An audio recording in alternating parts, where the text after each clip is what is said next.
मलक बुखारे का बादशाह संस्कारी था, लेकिन वो राजा था। और फिर भी जो संस्कार है वो उसको भक्ति में लगाए रखती है। वो क्या करता था कि उसका महल 7 महले का था और स्टेरिस पे उसने वहां पे अपना खाट लगाया था और खाट को मालन आके जो है कि फूलों की सेज से सजा के जाती थी। कहते कितना कुछ है उसका हिसाब, बहुत ज्यादा फूल, हाँ, कि उतना फूल से आके रोज सजाती थी। और ये बादशाह ऊपर जाके उस पे बैठ के और अल्लाह की इबादत करता था। और ये रात को ऊपर बैठ के या अल्लाह कब दर्शन दोगे और प्रेयर अपना प्रार्थना चालू करता था। तो कबीर साहब ने सोचा इसको जगाना चाहिए। तो एक दिन कबीर साहब एक उटहरे का रूप में बड़ा पगड़ी और बांध के और लकड़ी लेके ऊपर प्रकट हुए, घूमने लगे। जब ये इबादत में बैठा था, घूमने लगे तो लकड़ी की आवाज आई। तो बादशाह का ध्यान टूटा, देखता है एक बुढ़ा बड़ा पगड़ी बांधे हुए है और लकड़ी लेके घूम रहा है। तो वो उठ के आया, बोलता है तुम कौन हो? वो कहता है मैं उठा रहा हूँ, मेरा ऊंट खो गया है, मैं ढूंढ रहा हूँ। तो पहले तो उसको बड़ा आश्चर्य हुआ कि इतना सिपाही, इतना मिलिट्री बंदूक लेके चारों तरफ महल के खड़े हैं और ये आदमी कैसे ऊपर आ गया। और फिर जाके पूछता है तुम कौन हो? वो कहते हैं मैं उठा रहा, मेरा ऊंट खो गया। तो बादशाह को गुस्सा आया, कहता है कितना मूर्ख है तू, कहीं 7 महले पे ऊंट आ सकता है क्या? वो तो बेलदारी कबीर थे। वो कहते हैं कि हमसे मूर्ख बादशाह बुखारा है, मलक बुखारा बादशाह है, इब्राहिम है, जो इतना 1.25 मन फूल की सैया बिछा के चांदी के खाट पे और हाथ जोड़ के पर अल्लाह को बुलाता है कि कब मिलेगा। इस ऐसा आराम में क्या परमात्मा मिलता है क्या? तो बाद में बड़ा आश्चर्य हो गया, कहता है आदमी कौन है, बेधड़क बात करता है। ऐसा देखते देखते ही वो गुप्त हो गए। तब तो वही उसके दिमाग में बैठ गया, वो रूप ही बड़ा सुंदर रूप था। वो देखा, वही उसके दिमाग में बैठ गया, ये कहाँ चला गया, इतना जल्दी गायब हो गया। तो ये कोई शक्ति है।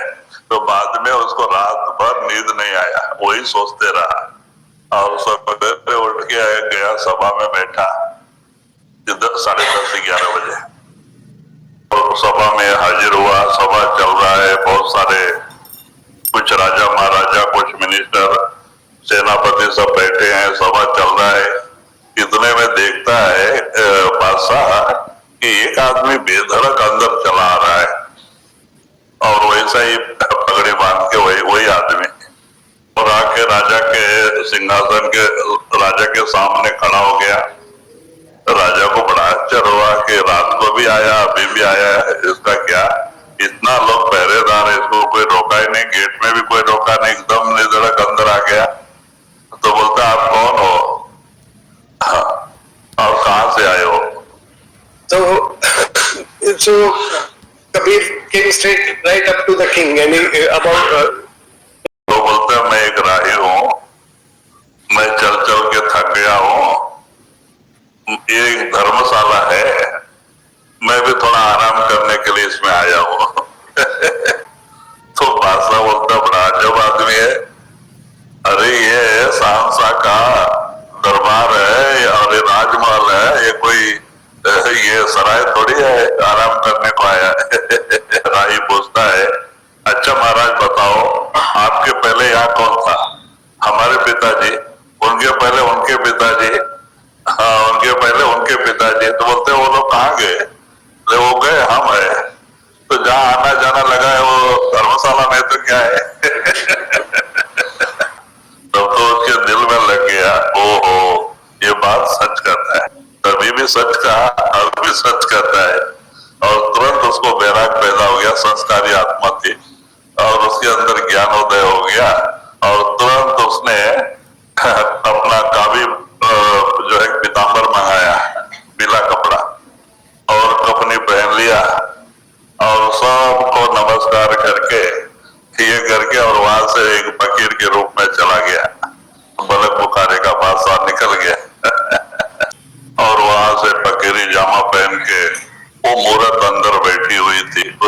भी अंदर बैठा हुआ था, वो कहाँ मिलेगा और ढूंढते ढूंढते ढूंढते वो आ रहा था और पाकिस्तान के रास्ते से ऊपर से अपने देश से पाकिस्तान होता हुआ हिंदुस्तान में आया और भारत में आके सब जगह ढूंढने लगा कि वो मूर्त कहाँ मिलेगा। दौड़ते दौड़ते एक जगह पता चला कि यहाँ पे एक महात्मा रहते।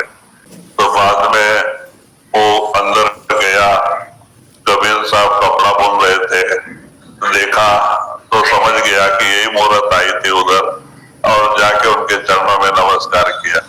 तो वो हाथ जोड़ के कहता, मुझे महाराज अपनी सेवा में रख लो, आप जो देंगे मैं खा लूंगा, आप जो कपड़ा देंगे मैं पहन लूंगा, मुझे अपने पास सेवा दे दो। तो कबीर साहब हंस के कहते, भाई तू बादशाह है, मैं एक गरीब जुल्ला हूँ, एक एक दिन चना खा के पानी पी के सोता हूँ, मैं तेरा खाना कहाँ से लाऊंगा। बादशाह कहता है, महाराज मैं महाराज राजा बन के नहीं आया, मैं फकीर बन के आया हूँ, आप जो भी दोगे मैं खा लूंगा, आप जो भी दोगे मैं पहन लूंगा, आप मुझे अपनी सेवा दो। तो माता लोई ने प्रार्थना किया, महाराज वो इतना प्रार्थना कर रहे हैं तो आप क्यों नहीं रख लेते। तब कबीर साहब ने रख लिया उनको और थोड़ा दिन में नामदान दे दिया। तो ये धागा बना के देते थे, कबीर साहब कपड़ा बुनते थे, इनका सेवा वही था। तो बाद में 6 महीने हो गए, हाँ अच्छा नाम नहीं दिया था, तो 6 महीने हो गए सेवा करते। तो लोई पूछती है कि महाराज नए नए लोग आके नाम लेके जा रहे और ये बेचारा 6 महीना हो गया, जो दिया खाता है, जो दिया पहनता है और रात दिन सेवा करता है, इसको अभी नाम भी नहीं दिया आपने। तो बाद में कबीर साहब लोई को बुला करते हैं, लोई अभी बर्तन साफ नहीं है। तो कहते महाराज अंदर की बात है, कैसे पता चले। तो कहते एक काम कर, वो सवेरे 5 बजे गंगा स्नान करके आके ध्यान बैठता पूजा पे, तो तू वो अंदर आने के समय थोड़ा बर्तन साफ किया हुआ थोड़ा नहीं राख बीख लेके ऊपर खड़ा रहना, चूल्हे का काला राख, और जब आता है तो ऊपर डाल देना और छुप जाना और सुनना कि वो क्या कर रहे हैं। तो बाद में वो जैसे ही 5 बजे स्नान करके सामने आया तो उन्होंने ऊपर से राख बीख जो रखा था सब सिर पे डाल दिया, उसका सारा शरीर काला हो गया और कपड़ा भी काला हो गया। तो बड़े गुस्से में ऊपर देखा, कौन है मूर्ख, उसको दिखता नहीं, अगर मैं बादशाह होता सिर छेदन कर देता। माता लोई कांप उठी और वो फिर स्नान करने के लिए गया। तब लोई नीचे आई तो कबीर साहब पूछते भाई क्या कहा, ऐसा ऐसा कहा। मैंने कहा ना अभी बर्तन साफ नहीं है और 6 महीने बीता, एक अभी माने ऐसा ही 12 महीने हो गया। तो बाद में जब 12 महीना हो गया तब कबीर साहब लोई से कहते हैं कि लोई अब बर्तन साफ है, अब उसमें कुछ रखना चाहिए। तो बाद में जैसे ही वो स्नान करके आए, कबीर साहब उनको अंदर लेके गए और बिठा के नामदान देने लगे।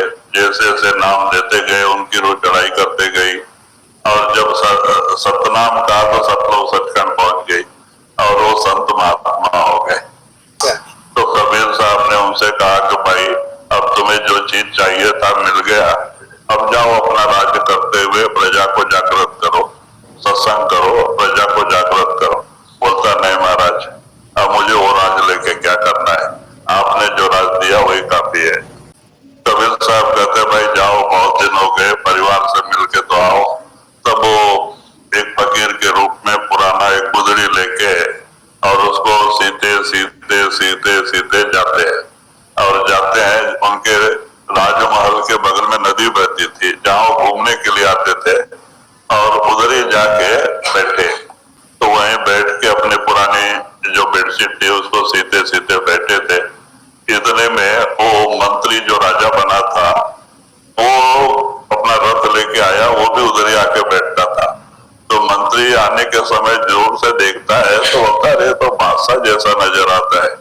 नजदीक आया तो बादशाह तो आके चरणों में गिर पड़ा, महाराज अब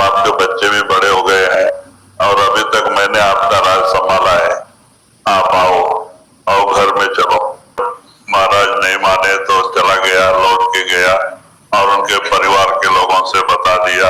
अब सब लोग 2-3 रथ, बच्चे, औरत, सब रथ बांध के आ गए और आके हाथ पैर जोड़ने लगे, प्रार्थना करने लगे। काफी रोज के बाद, दिन के बाद दिखाई दिए थे, तो कहने लगे घर चलो, सताने लगे। तो उन्होंने क्या किया, जो सुई गुदड़ी सी रहे थे, सुई का धागा तोड़ के और नदी, पास में नदी बहती थी, नदी में फेंक दिया। और कहते हैं कि अगर आप लोगों में से कोई भी वो सुई ला के देगा तो मैं आऊंगा। तो लड़के लोग कहते हैं महाराज ऐसा आपको हजारों मिलेगा, आप आओ। कहते नहीं वही चाहिए हमारी सुई चाहिए। कहते महाराज बहता हुआ पानी में, जमीन पे गिरे सुई मिलना मुश्किल है, अब बहता हुआ पानी में फेंक दिया, वो तो कीचड़ में बैठ जाएगा, वो कैसे मिलेगा। इब्राहिम बादशाह कहते अच्छा मैं मंगा दूं? बोले हाँ महाराज आप ही मंगा लो। तब उन्होंने तवज्जो एक मछली को दिया और वो मछली वहां से आके वो अंदर घुस के कीचड़ में से मुंह में सुई पकड़ के लेके बगल में आके उछल के महाराज के पास रख के और फिर उछल के पानी में चली गई। तो कहते देखो मेरे गुरु ने मुझे ऐसा राज दिया है कि आज 3 लोग के जीव मेरे जो है कि हुक्म को मानते हैं, ये राज लेके क्या करना है जो 4 दिन का है Kingdom. तो वहां से सबसे मिल के वहां से उठे और जगह जगह सत्संग करते हैं, जीवों को चिताते हुए एरिया में इब्राहिम बादशाह अपना प्रचार में लग गए।